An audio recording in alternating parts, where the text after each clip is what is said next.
Remember the 90s when the Middle East and the West had relatively good relations?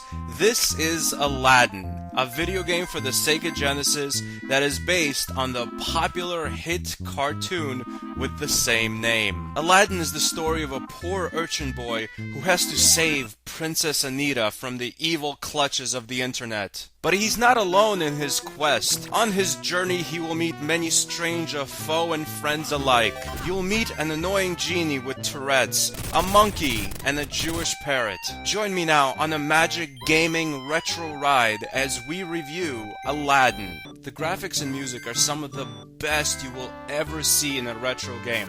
This game has some of the most memorable OST ever, and the graphics and music placate against each other very well. Not only are the graphics technically advanced, they're also just gorgeous. I mean, you can tell some really great artists worked on this game. And on top of all this, the graphics and music stay very true to the cartoon this game is based on. The game is divided up into different levels and areas, and towards the end of every area, there is a boss or a unique enemy or a tough sequence of events you have to get through to progress to the next area. There's a lot of hazards and obstacles in this game. There's having to actually find your way through different passages to progress. There's palace soldiers and snakes and exploding skeletons and jugglers of knives, and even that Jewish parrot tries to kill you in the cavern level. The bosses in this game are actually pretty easy, even compared to the regular enemies. I've had a tougher time beating the bonus stages with the monkey than actually fighting the bosses. When there's a swarm of bats or even one bat, they're flying from all angles and it's really hard to time yourself and to hit all of them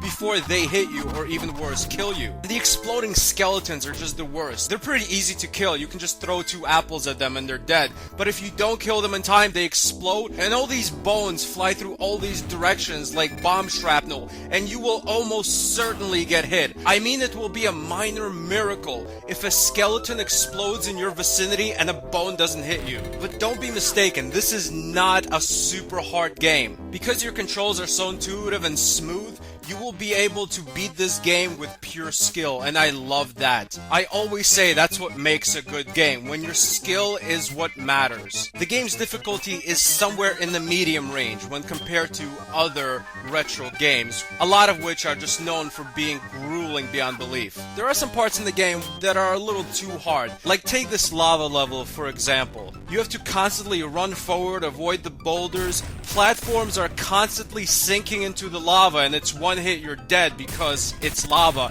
So you have to jump from one platform to another really fast, but a lot of times you don't even know where the next platform is. They're so far apart. And the worst thing is there are no save points anywhere in this action sequence. So if you die, you have to start from the beginning and replay that same little jump that you couldn't master the first 5 times. So you are in essence redoing the hardest parts of the game multiple times in a row, and keep in mind, you only have a limited amount of lives.